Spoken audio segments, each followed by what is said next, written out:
이어서 간추린 소식입니다. 이태원 참사로 희생된 사상자와 가족 등을 지원하기 위한 원스톱 지원센터가 설치됩니다. 중앙재난안전대책본부는 이를 장례와 부상자 치료 등 각종 지원을 제공하는 통합민원실 형태로 운영하겠다고 밝혔습니다. 또 행정안전부는 경찰과 협조해 대규모 다중 밀집 행사가 있을 경우 중앙부처와 지자체 등 협력체계를 구축해 대응하겠다고 밝혔습니다. 한편 중대본은 관계기관을 대상으로 수사와 감찰이 끝나는 대로 상응하는 책임을 엄중히 묻고 그 결과를 국민께 소상히 설명하겠다고 밝혔습니다. 산업통상자원부는 최근 IPF 심포지엄을 열고 추진 동향을 논의했습니다. 전문가들은 IPF가 연내 본격적인 공식 협상에 들어갈 것이라고 내다봤습니다. 다만 미국의 정치 지형 변화에 따라 동력을 잃을 수도 있다고 지적했습니다. 8일 예정된 미국 중간선거에서 공화당이 승기를 잡으면 IPF 추진에 영향을 줄 것이라는 겁니다. 박종혜 서울대 정치외교학부 교수는 농촌지역 공화당 상원의원들은 농축산물 등 상품 관세 인하 및 철폐가 필요하다며 불만을 터뜨리고 있는 상황이라고 말했습니다. 산림청은 9월부터 산지연금형 사유림 매수 제도를 개선해 시행하고 있다고 최근 밝혔습니다. 이 제도는 각종 규제에 묶여 벌채 및 개발 행위에 제한을 받는 산림과 도시지역 산림을 국가가 매수하면서 매매 대금을 10년간 균등하게 지급하는 제도입니다. 산림청은 해당 계약 체결 때 선지급되는 금액 배율이 매매 대금의 40%로 이전보다 2배 확대됐다고 밝혔습니다. 또 지역별 매수 기준 단가를 없애고 공유자 4명까지 공동지분 산림도 매수할 수 있게 제도를 변경했다고 말했습니다. 충남 서산시는 내년 1월부터 시행되는 고향사랑 기부제 답례품 10종류를 선정했다고 최근 밝혔습니다. 답례품은 지역 특산품인 육종 마늘, 생강 등입니다. 서산시는 다양한 물품을 묶어 꾸러미로도 제공한다고 밝혔습니다.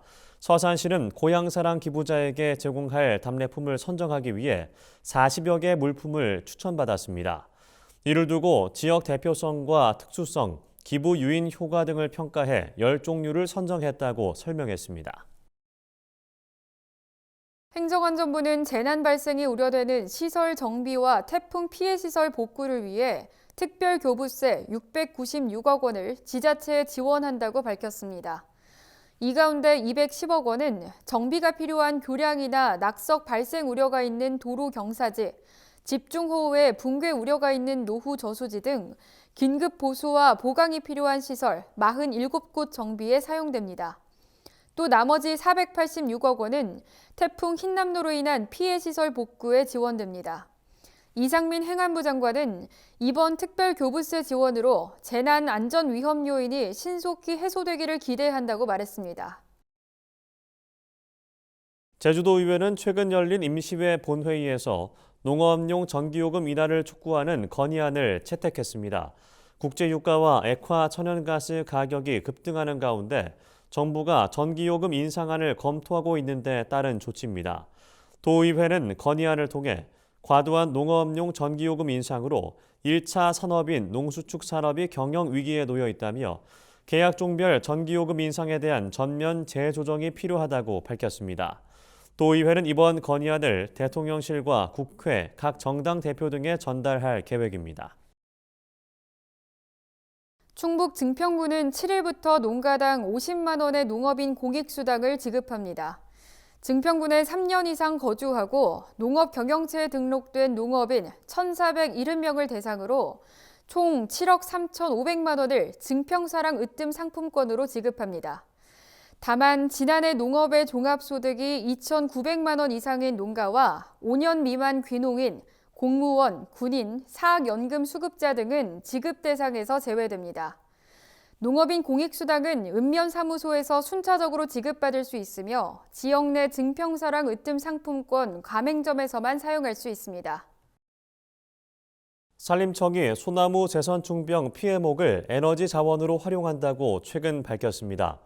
산림청은 방제 현장에 피해 고사목과 피해 우려목을 벌채하고 벌채한 나무를 전부 파쇄해 열병합 발전소의 원료로 활용할 계획입니다. 김용관 산림보호국장은 소나무 재선 중벽의 철저한 예찰과 방제가 중요하다며 붉은 소나무를 발견하는 즉시 신고해달라고 당부했습니다.